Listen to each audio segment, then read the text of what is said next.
So can you name one verse that explicitly says a person must believe Jesus is God in order to receive eternal life? I reject the framing of that question because it's narrative, and you don't expect explicit statements in narrative.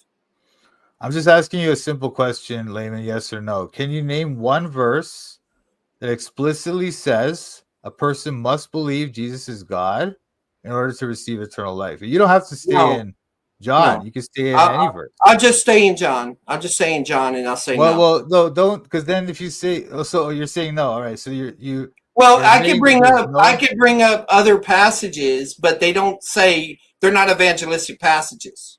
So if I bring up Philippians 2, although he was in the form of God, that's not an evangelistic passage. So you wouldn't consider that, even though it was written, but it was written before the Gospel of John. I'm asking you for a verse that explicitly says a person must believe Jesus is God in order to receive eternal life.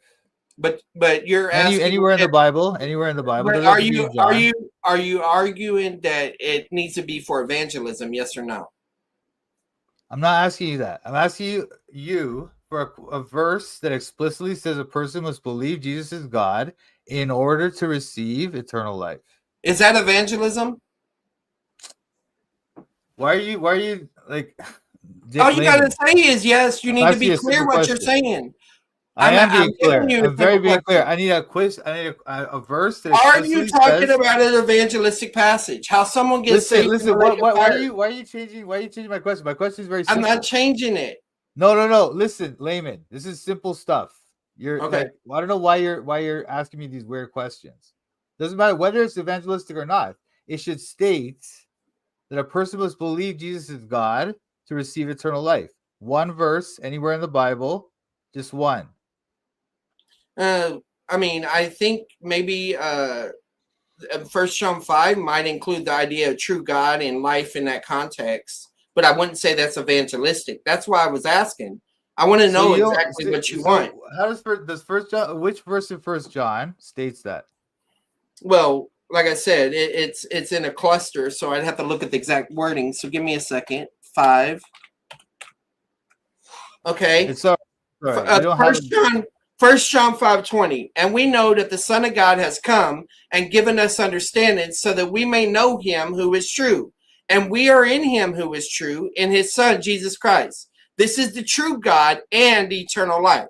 So that's not an evangelistic passage, though. Yeah, it doesn't state that we have to believe that for eternal life, right? It does. But it said right? This is the record earlier, and you would take that as an evangelistic statement in that passage. Just listen. I asked a simple question. You answered no. It's fine. Now you're trying to model I'm not trying to model it. I'm just trying to understand your criteria. Okay. Because I wanted to make sure. It's very simple. My criteria is non-evangelistic passage. All right, layman. All right, just stop. You're just gonna take up my time of asking questions. I'll give you more time. So this is more inference. You have to make an inference from some other verse in order to make the verse that you want to say the evangelistic verse, or the verse that's talking about eternal life. I make no more inferences than you do. Some other verse. Are you going to give me a question? You're making an accusation. What's the question? Okay. Yeah, let's make sure we stick to questions and continue. Okay, so my question is that you can't point to a specific verse that states. I want a question. Right? You brought an accusation right there. You can't do that. My question is that correct?